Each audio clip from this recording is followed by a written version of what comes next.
Now, in this next picture you're going to see, there's the shoulder pads, right? And there are multiple trends, and there's mustaches, right? Joan Cannon on the back row, rocking a mullet herself. And if you'll notice at the very bottom, Joyce Kelly McCann, with what can only be called the white Madonna leggings that all aspiring dancers like Joyce wore. And so I called Joyce. This picture prompted me to call her, and we were reflecting together about the many funny pictures in the Facebook page and how many of the trends originated with MTV. Because the impact of, as we were there, right? We remember the impact of video married to music transformed our culture. Powerful. And we were trying to jog our memories when we came across a little treasure.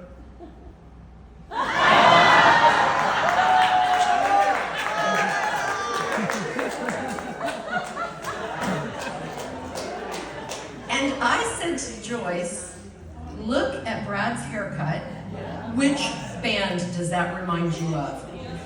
And she thought for a moment, and she said, I know. Flock of Eagles.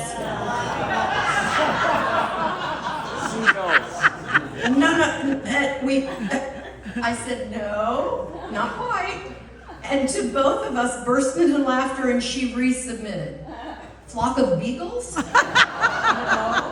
And you can clearly see Flock of Seagulls left no imprint on her memory.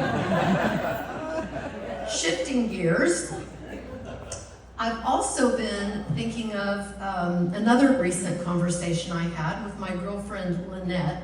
Lynette is a powerful Christian woman, dynamic, and she heard we were having this retreat. And it caused her to remember what a powerful effect Pastor Jack's ministry and the Church on the Way had in her life. In fact, she heard him teach about water baptism and immediately signed up as a new believer to get water baptized, and she was actually baptized here in the prayer chapel. And it was an exhilarating experience. She was on fire for God. Unfortunately, while driving home, she was pulled over and received a speeding ticket after leaving the baptism.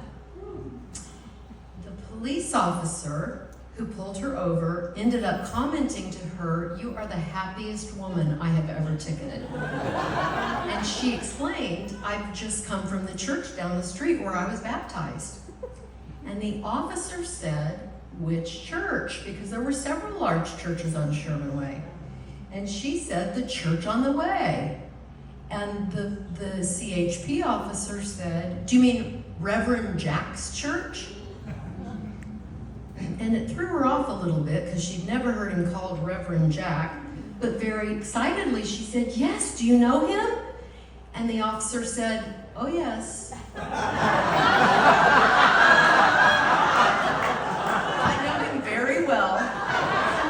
And Lynette said, "Do you go to the church?" And he said, "No."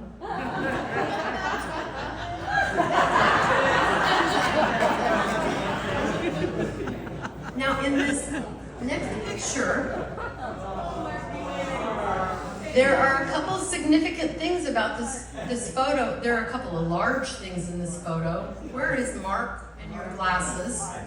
Your glasses are large, but there's one thing bigger, and that would be the Bible in Becky Snyder Allen's hand. Jean Goodman Collette and I have never seen a Bible so big, okay? And you know she used it. And notice also there's a notebook, okay? Well, remember I lived with Becky, and I knew what the notebook was. The notebook was for her to scribe everything the Lord was saying to her each day in her devotional time in the mornings. Becky was very serious about following God. I mean, I did not even know what hit me when I moved in with her. And as a brand new Christian, I was always struck with how serious she was about this whole thing. By the way, she worked in HR at Hughes Aircraft. I remember it so clearly because I was 23 years old, and I said, "Now what's HR?" That's why we called her Becky Business. Anyway, Becky would get up at 5 o'clock every day, daily, on a daily basis, to spend time with the Lord, and I knew she's got a direct pipeline to God. I thought Jesus may be in a room with her. She was privy to all kinds of spiritual insights, and I gleaned so much from her. I think I had been saved 18 months. And I learned from her that it was not about the outside appearance, but more about the inner work that God was doing in your heart on a daily basis. And that's what really produced spiritual fruit. And Becky recently reminded me that we nicknamed her Bequita de Fruta, which I think meant the spiritually producing fruited woman or something. And then one day, Becky came to us early after a morning sesh with God. Becky came to us and said, "I've received a Macedonian call."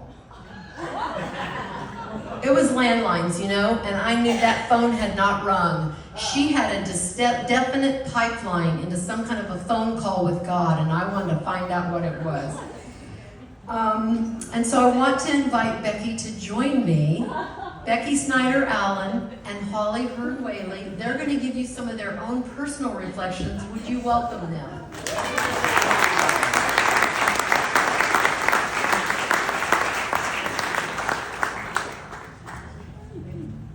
Becky, would you like to share?